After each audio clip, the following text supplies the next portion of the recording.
Oi, e aí? Estudou direitinho nossa primeira aula de elementos de apoio? Fez todos os exercícios? Fez, não fez? Bom, tudo bem. De qualquer modo, é bom ir se preparando, porque hoje a gente vai entrar de sola nisso aqui, ó. A gente vai estudar as buchas, tá ligado? Esse é o tema da nossa segunda teleaula de elementos de apoio, dentro do curso Elementos de Máquinas. Você vai ver como é que as buchas apareceram no mundo da mecânica. Vai ver em que situações elas são usadas. Vai saber como elas são classificadas como buchas de fricção radial ou buchas de fricção axial. E você vai conhecer também as buchas guia, que são usadas para furação e alargamento. Bom, como você já viu, hoje é o dia das buchas aqui no Telecurso Profissionalizante. E pode se preparar, porque as buchas estão soltas.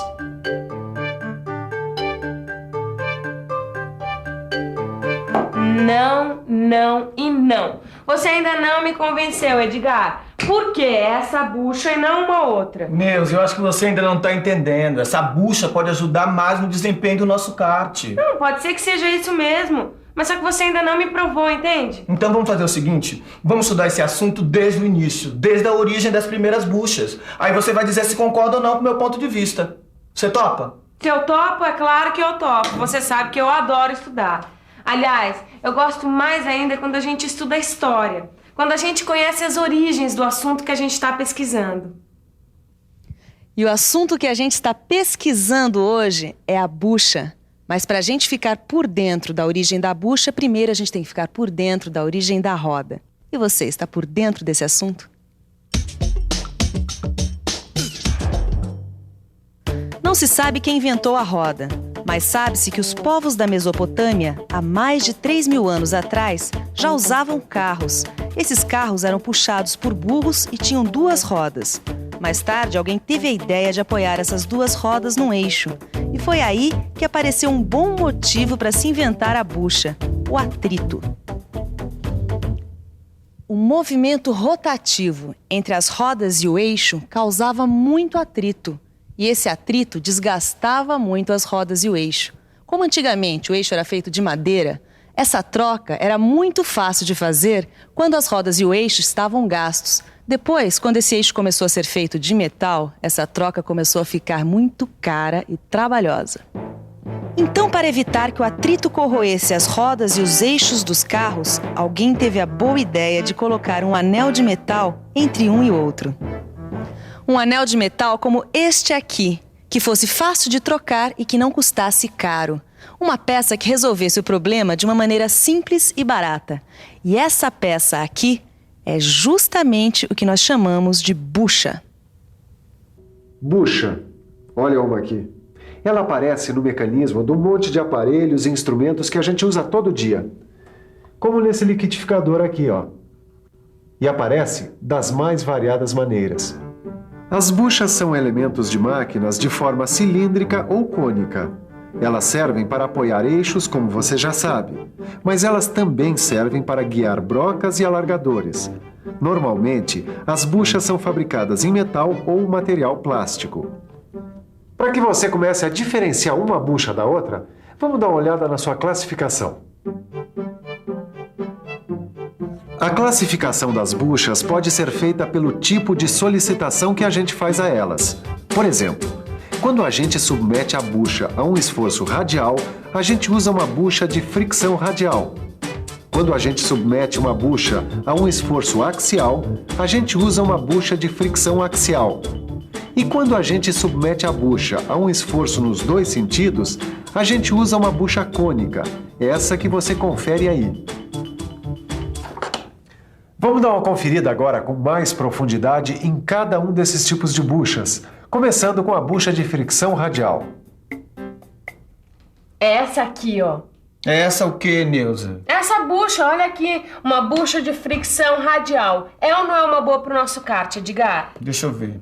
Bom, esta é uma bucha de fricção radial feita de um corpo cilíndrico furado.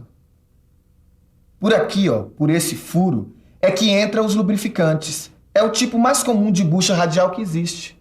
E aí, não serve? Não, Neuza, olha, esse tipo de bucha é utilizado para peças de cargas pequenas ou em lugares de fácil manutenção. Foi você mesmo que disse que mais importante do que a gente escolher o material certo era a gente estudar tudo que a gente pudesse sobre o assunto? É verdade. Então, Neuza, a gente só viu um tipo de bucha e você já quer escolher? Pra que a pressa? Tá certo. O Ed tem razão. Por isso mesmo, vamos dar uma conferida nas buchas de fricção axial. Para saber direitinho o que é uma bucha de fricção axial, é que nós voltamos aqui à Escola Senai para conversar com o professor João. Professor, como é que a gente identifica uma bucha axial? Bem, uma bucha de fricção axial é a que a gente usa para suportar o esforço de um eixo em posição vertical. O senhor poderia nos dar um exemplo? Essa bucha aqui, por exemplo, ela suporta o eixo de uma máquina retificadora. Esse eixo fica na vertical, assim. E a bucha suporta o seu esforço. Obrigada. Vamos conhecer agora uma outra bucha, a bucha cônica. Essa bucha é do tipo que a gente usa para suportar um esforço duplo, ou seja, a bucha cônica suporta tanto o esforço radial quanto o esforço axial. Quase sempre, a bucha cônica precisa de um dispositivo de fixação e, por isso mesmo, ela é muito pouco usada. Bom, Edgar, agora a gente já estudou os 3 tipos de bucha. Quer dizer, então, a gente já pode começar. Não, Neuza, isso não é tudo, não. Que além de conhecer as buchas pela classificação, ou seja, bucha de fricção axial, bucha de fricção radial e bucha cônica, a gente ainda tem muitas outras buchas para estudar. É mesmo? A gente ainda não estudou outros grupos de buchas que existem, que são as buchas guia para furação e alargamento. Buchas guias são aquelas que orientam uma ferramenta para que ela possa se autoposicionar num dispositivo de furação. Quer dizer, é com elas que a gente consegue ter uma posição correta de uma superfície usinada. Professor João, por favor, gostaria que o senhor nos explicasse um pouco mais como são as buchas guias. Bem, as buchas guias são elementos de precisão. Elas são utilizadas em máquinas como essa aqui, nessa posição. E estão sujeitas ao desgaste por atrito. E de que material são feitas as buchas guias? Bom, justamente para suportar o atrito, elas são feitas em aço duro, com superfícies bem lisas e, de preferência, retificadas. Bom, eu estou imaginando que existem diversos tipos de buchas guias com vários materiais, um para cada tipo de situação, é isso? Exato. Essa aqui, por exemplo, é uma bucha pequena.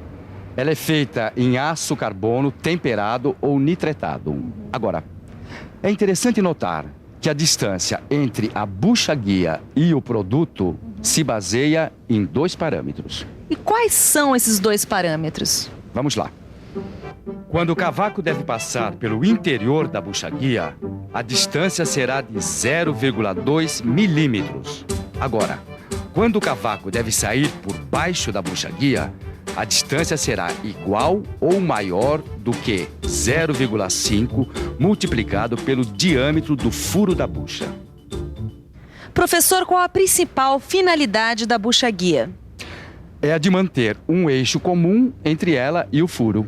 E se existe um eixo comum, a gente pode dizer que as peças estão em posição coaxial, é isso? Exato. A bucha guia e o furo devem manter uma coaxialidade. Para isso, existem vários tipos de buchas guias. Deixa eu mostrar para você uma coisa que eu acho que você vai gostar. É uma bucha guia diferente. É a bucha guia longa. E eu tenho uma aqui.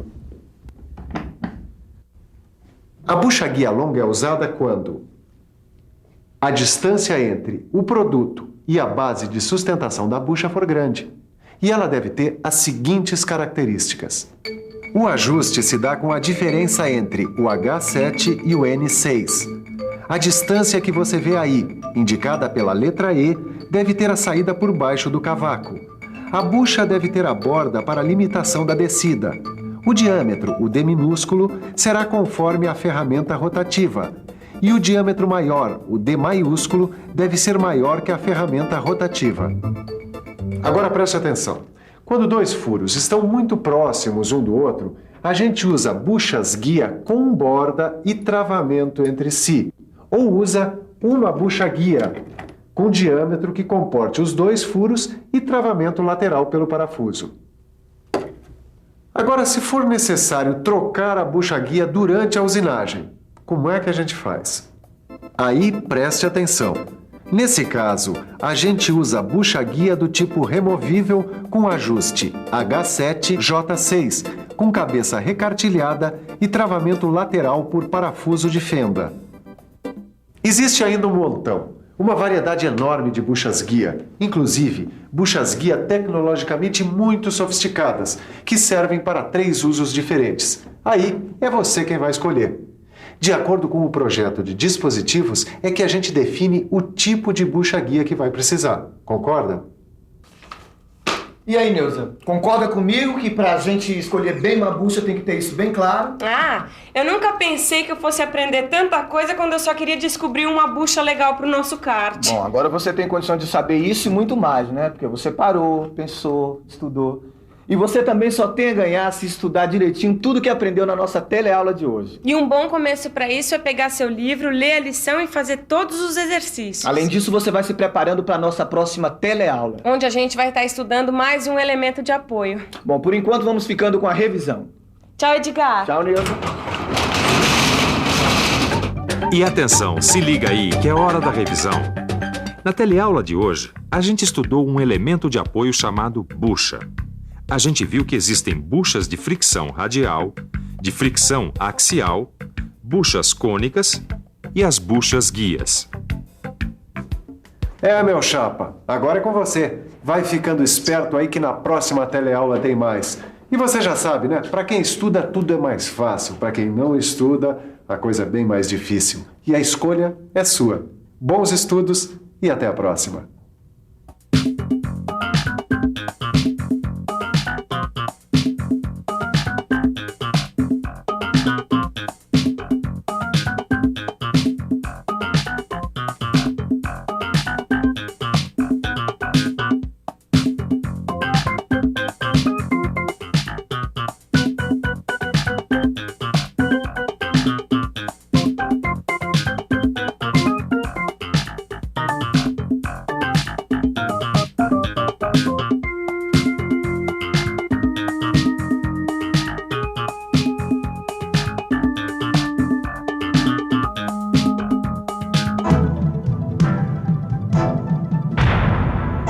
Telecurso 2000, um programa de educação do Sistema Fiesp e da Fundação Roberto Marinho.